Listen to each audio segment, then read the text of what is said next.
Hey guys, welcome back to another tutorial video. So in today's video, I'll show you how to recover deleted Outlook emails. So first open Outlook and go to your deleted items folder.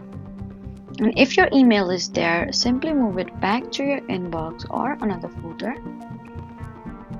And if it isn't there, then open the deleted items folder and select recover deleted items from the folder if that option is available.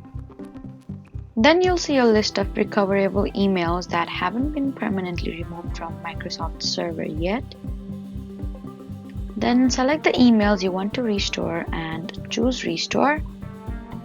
And if the emails no longer appear in the recovery list, then they may have been permanently deleted and may not be recoverable through Outlook. If you're using a work or school account, your IT administrator may be able to restore messages depending on your organization's retention policies.